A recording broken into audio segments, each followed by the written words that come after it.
क्या आपने कभी नोटिस किया है कि इंग्लिश में 95 मार्क्स लाने वाला बंदा इंग्लिश बोलने से डरता है, और वो शख्स जिसने इंग्लिश में बेयरली मार्क्स लाए हो 34 35, वो इंग्लिश ऐसे बोलता है मानो नेटफ्लिक्स ने उसको सीधा स्पॉन्सर किया हो। ऐसा क्यों होता है? दरअसल हमने अपने एनवायरनमेंट से, आसपास के सराउंडिंग से ये सीखा है, the stronger is your grammar, the better is your English communication. But real life में इक्वेशन बिल्कुल उल्टा है। Actually English speaking and communication का साइकोलॉजी से सीधा कनेक्शन है, और आज इस वीडियो में हम इसी सीक्रेट को डिकोड करेंगे।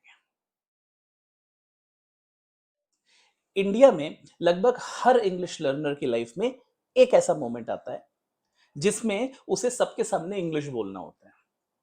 इनफैक्ट हमारे माइंड में उस समय इंग्लिश और रिस्पॉन्स रेडी होता है, लेकिन जब बोलने की वक्त आता है ब्लैंक हो जाता है सब कुछ। ऐसा क्यों होता है? क्योंकि हमारे दिमाग में एक डेंजरस डिफेंसिव मैकेनिज्म एक्टिव हो जाता है, और कुछ बहुत खतरनाक सवाल हम अपने आप से पूछने लगते हैं कि अगर मैं इंग्लिश नहीं बोल पाया तो, मेरा जवाब सामने वाले को अच्छा नहीं लगा तो, वो मेरे बारे में क्या सोचेगा, वो मेरे ऊपर हंसेगा तो नहीं। और जिस समय हमारे दिमाग में ये सवाल आना शुरू हो जाते हैं, उस समय ही हमारे कॉन्फिडेंस की ट्रेन पटरी से उतर जाती है। अकॉर्डिंग टू साइकोलॉजी हमारा ब्रेन सेफ्टी के लिए डिजाइन हुआ है, लेकिन प्रॉब्लम यह है कि कभी कभी ये ओवर एक्टिंग करता है। फॉर एग्जाम्पल, हमें कभी कभी एक सिंपल सा सेंटेंस बोलना है, बट हमारे माइंड ने, हमारे ब्रेन ने एक ऐसा सिनेरियो क्रिएट कर दिया जैसे मानो हम जंगल में किसी शेर के सामने खड़े हो। और फिर क्या? Heart beat fast, hands cold, everything is blank. हमारा ब्रेन इंस्ट्रक्शन देता है मिशन अबॉर्टेड, जबकि रियलिटी कहती है भाई इंट्रोडक्शन ही तो देना था। Problem is that most people think पहले कॉन्फिडेंस आएगा फिर इंग्लिश आएगी, जबकि रियलिटी इसकी जस्ट ऑपोजिट है। आपको पहले बोलना पड़ेगा, कॉन्फिडेंस उसके बाद आएगा।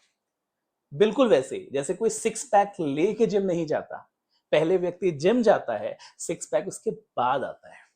ऐसे ही कॉन्फिडेंस पहले नहीं आएगा, कॉन्फिडेंस बाद में आएगा। It's a process. I tell you a fact today, even strong English speakers do commit mistake, but the difference is they are least bothered with it. उनको फर्क नहीं पड़ता, because they use communication to deliver the message. जबकि एक ordinary English learner, एक average English learner grammar को chess करता है, परफेक्शन को चेस करता है। एंड यू सी, परफेक्शन अपने आप में एक ट्रैप है। इमेजिन करिए आप एक रेस्टोरेंट में हैं, वेटर आपके सामने खड़ा है, is asking sir what would you like to order. हमें भूख तो बहुत लगी है, लेकिन the very same time we are confused between present indefinite, present simple, I don't know. That's where the problem is. You see, English speaking is not a grammar competition. It is a purposeful job. You have to get your job done while speaking English.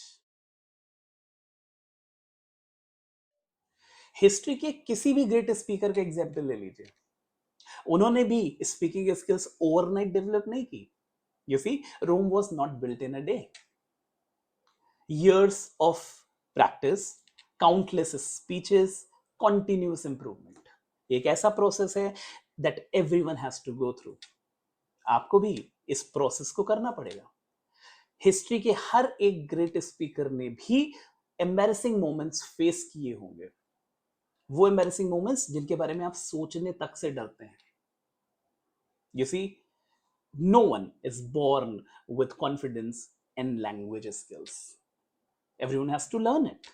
Problem is कि क्या हम असफलता को स्वीकारना चाहते हैं? जरूरी है कि आप उन असफलताओं से सीखें and then get back to become a good speaker like everyone in the history has done it.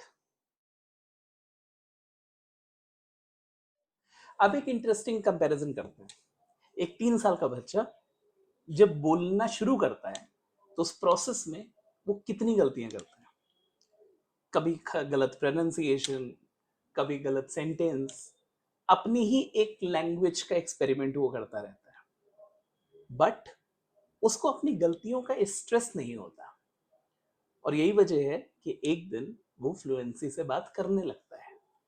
Remember, अगर बच्चा हिंदी बोलने की कोशिश कर रहा है तो हिंदी बोलना सीख लेगा, इंग्लिश बोलना सीख रहा है तो इंग्लिश बोलेगा। एडल्ट्स में इसका ऑपोजिट होता है। हमारे में स्ट्रेस 90% होता है, कॉन्फिडेंस 10%। दिमाग में लगातार ये चीज चलती रहती है कि हम बोल नहीं पा रहे, बोल नहीं पा रहे, बोल नहीं पा रहे, और इस कंपैरिजन में हम कभी भी फ्लुएंट नहीं हो पाते। मैं हमेशा अपने स्टूडेंट से ये बात बोलता हूँ कि अगर आपको लैंग्वेज सीखनी है, इंग्लिश या कोई भी, always turn your self into a baby. बच्चे की तरह सीखने की कोशिश करिए। किसी भी चीज को माइंड में मत रखिए कि मैं बोल नहीं पा रहा हूं, मैं गलती कर रहा हूं। रिमेंबर, बोलने से ही आप चीजों के प्रति कंफर्टेबल हो पाएंगे, सिनेरियोस को और सिचुएशंस को एक्सप्रेस कर पाएंगे। Let me tell you a famous story. एक बार एक सर्कस में एक छोटा सा हाथी था। वो एक खूंटे से बंधा हुआ था। वो खूंटा उस समय उसके लिए बहुत पावरफुल था। उसने चेन छुड़ाने की काफी कोशिश करी, बट नहीं छुड़ा पाया। 2-3 दिन उसने ट्राई किया, बट नहीं छुड़ा पाया। धीमे धीमे उसने ट्राई करना ही छोड़ दिया। फिर जब एलिफेंट बड़ा हुआ तो वो अब मान चुका था कि वो खूंटे को ओवर पावर नहीं कर पाएगा, इसलिए उसने ट्राई करना ही छोड़ दिया। ये इंटरेस्टिंग स्टोरी हमें बताती है कि कैसे हम भी अपनी कैपेसिटीज को ऑलमोस्ट ओवरलुक कर देते हैं। बचपन में हमने कुछ बोला, किसी ने हंस दिया, किसी वर्ड का प्रोनाउंसिएशन गलत हो गया, किसी ने खराब फीडबैक दे दिया, हमको ह्यूमिलिएशन फील हो गया, और फिर क्या, हमने उसको अपना रूटीन मान लिया, उसको अपनी आइडेंटिटी मान ली। किसी साइकोलॉजी में एक टर्म होता है सेल्फ कॉन्सेप्ट। आप अपने बारे में जो भी बिलीफ सिस्टम डेवलप करते हैं, आपकी पर्सनैलिटी उसी के आसपास घूमती रहती है। और आज वो तमाम लोग जो इंग्लिश बोलने की कोशिश करते हैं बट नहीं बोल पाते, सेल्फ कॉन्सेप्ट बहुत बड़ा फैक्टर होता है। इसलिए सबसे इंपॉर्टेंट है कि अपने बारे में कोई अवधारणा मत बना लें। यू सी, गलतियां होती हैं और होती रहेंगी। इंपॉर्टेंट है कि आप कॉन्फिडेंस से आगे बढ़ते रहें और अपने आप को उस खोटे के हाथी की तरह मत ट्रीट करें। सो इंग्लिश स्पीकिंग की रियल साइकोलॉजी क्या है? यू सी, आप बोलने से नहीं डरते, आप जजमेंट से डरते हैं। आप ग्रामर की वजह से नहीं फंसते हैं, आप ओवर थिंकिंग की वजह से फंसते हैं। यू सी, आपको एक फैक्ट समझना पड़ेगा। अगर आपको इंग्लिश बोलना सीखना है तो आपको बोलना पड़ेगा। एंड जैसा मैंने पहले भी बोला, कॉन्फिडेंस बोलने के बाद आएगा, बोलने से पहले नहीं। It's just like you can only learn swimming while getting into the water. आप पानी के बाहर रह के स्विमिंग नहीं सीख सकते। इसलिए आज अपने आप से एक प्रॉमिस करिए, आप बोलेंगे, बोलते रहेंगे। हाँ, ग्रामेटिकल मिस्टेक्स होंगी, बट अगर आप कंसिस्टेंट रहेंगे तो आपका ब्रेन अपने आप डॉट्स को कनेक्ट करना शुरू करेगा।